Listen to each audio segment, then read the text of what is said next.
తెలంగాణలో స్థానిక సంస్థల ఎన్నికల షెడ్యూల్ విడుదలైన నేపథ్యంలో పార్టీలన్నీ కసరత్తు మొదలుపెట్టాయి. ఎన్నికలు ఏవైనా తమ పార్టీ ఎదుర్కొనేందుకు సిద్ధంగా ఉంటుందని బీఆర్ఎస్ వర్కింగ్ ప్రెసిడెంట్ కేటీఆర్ చెప్పారు.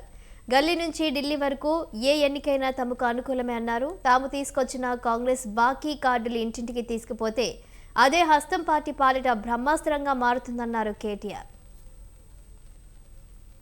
ఆబిద్ రసూల్ ఖాన్ గారు, మల్కాజ్గిరి పార్లమెంటు ఇన్ఛార్జి గౌరవనీయులు పెద్దలు శ్రీ రాగిడి లక్ష్మారెడ్డి గారు, సోమాజిగూడ మాజీ కార్పొరేటర్ తమ్ముడు మహేష్ యాదవ్ గారు, అట్లాగే స్పోర్ట్స్ మరి మాజీ చైర్మన్ గారు సోదరులు వెంకటేశ్వరరెడ్డి గారు, గతంలో హైదరాబాద్లో తెలుగుదేశం పార్టీకి జిల్లా పార్టీ అధ్యక్షుడిగా సుదీర్ఘకాలం సేవలు అందించి కేసీఆర్ గారికి ఆప్తుడిగా సన్నిహితుడిగా ఈరోజు మళ్ళీ మన పార్టీ బలోపేతం కోసం పనిచేస్తున్న పెద్దలు శ్రీ ఎంఎన్ శ్రీనివాసరావు గారు, ఈరోజు మరి తన అనుచరులతో పార్టీలో చేరుతున్న తమ్ముడు మరి డైనమిక్ నాయకుడు శ్రీ ప్రదీప్ చౌదరి గారు, అట్లాగే వారితో పాటు చేరుతున్న మిత్రులందరికీ, ముఖ్యంగా దీపక్ యాదవ్ గారికి, నరేందర్ చౌదరి గారికి, మరి పొట్లూరి కిరణ్ గారికి, ప్రణయ్ గౌడ్ గారికి, రాము చౌదరి గారికి, ఇంకా అప్పు ఖాన్ గారికి, డివిజన్ ప్రెసిడెంట్ గారు,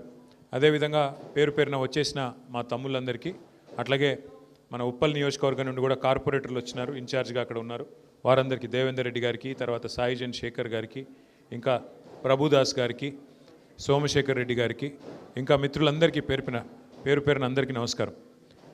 ఇప్పుడే ఇక్కడికి వస్తున్నప్పుడే రాష్ట్ర ఎన్నికల కమిషను మరి జెడ్పీటీసీ, ఎంపీటీసీ, సర్పంచ్ అంటే స్థానిక సంస్థల ఎలక్షన్లకు నోటిఫికేషన్ ఇచ్చినట్టుగా ఇక్కడికి వస్తున్నప్పుడే పత్రికా మిత్రులు సమాచారం ఇచ్చినారు.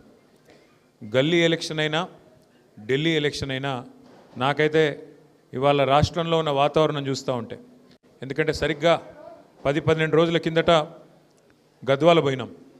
అక్కడ మన పార్టీ నుండి గెలిచిన ఎమ్మెల్యే కాంగ్రెస్ కండువా కప్పుకొని కాంగ్రెస్ పార్టీలో రేవంత్ రెడ్డి గారికి అండగా నిలబడితే గద్వాలలో ఉండే స్థానిక నాయకులందరూ కలిసి మేమున్నాం, మీరు రండి, ఇక్కడ ప్రజల అభిప్రాయం ఏందో మీరు తెలుసుకోండి అంటే ఒక 10-12 రోజుల కింద గద్వాల పోయినాను. తర్వాత నిన్న అచ్చంపేటలో అక్కడ గతంలో మన పార్టీ నుంచి 2 సార్లు శాసనసభ్యుడిగా గెలిచిన నాయకుడు పార్టీ మారితే అక్కడ కూడా స్థానిక నాయకత్వం మేమందరం ఉన్నామన్నా, ఒక నాయకుడు పోతే ఏమీ అయ్యేది లేదు, పోయేది లేదు, మీరు రండి, మా సత్తా చూపెడతామంటే నిన్న అచ్చంపేట పోయినా. గద్వాల 15 రోజుల కింద చూసినా, నిన్న అచ్చంపేట చూసినా నాకు అర్థమైంది ఒకటే, రాబోయే రోజుల్లో వచ్చేది గల్లీ ఎలక్షన్ అయినా ఢిల్లీ ఎలక్షన్ అయినా ఖచ్చితంగా ప్రజలు తిరిగి కేసీఆర్ గారు మళ్ళీ రావాలి, తెలంగాణ రాష్ట్రానికి సారథ్యం వహించాలి అనే ఒక స్పష్టమైన ఆలోచన విధానానికి వచ్చినట్టుగా కనబడుతూ ఉన్నది. ఇవాళ మీరు చూస్తూ ఉన్నారు, గ్రామాలలో రైతులు ఏ పరిస్థితిలో ఉన్నారో మీరు చూస్తూ ఉన్నారు. మనం ఎప్పుడో గతంలో కాంగ్రెస్ ప్రభుత్వం ఉన్నప్పుడు చూసాం, 2014 ముందు ఎరువుల కోసం లైన్లు కట్టి ఎరువుల కోసం యుద్ధాలు చేసే పరిస్థితి గతంలో ఉండేది. మళ్ళా కాంగ్రెస్ వచ్చింది అంటే మళ్ళా అదే పరిస్థితి వచ్చింది. ఎరువుల కోసం చెప్పుల జాతరలు, ఎరువుల కోసం ముష్టి యుద్ధాలు చేసుకునే పరిస్థితి కాంగ్రెస్ ప్రభుత్వం వచ్చిన తర్వాత మళ్ళీ వచ్చింది. కాబట్టి రైతులు ఆగ్రహావేశాలతో ఉన్నారు గ్రామాల్లో. మహిళలు మరి మాకు ఇవ్వాల్సిన 2500 రూపాయలు ఇస్తానని చెప్పారు 100 రోజుల్లో, ఇయ్యట్లేదు అనే కోపం మీద మహిళలు ఉన్నారు. వృద్ధులు 4000 పెన్షన్ అన్నారు, ఇంకోటి అన్నారు, అరిచేతిలో స్వర్గం చూపెట్టి ఓట్లు వేయించుకున్నారు.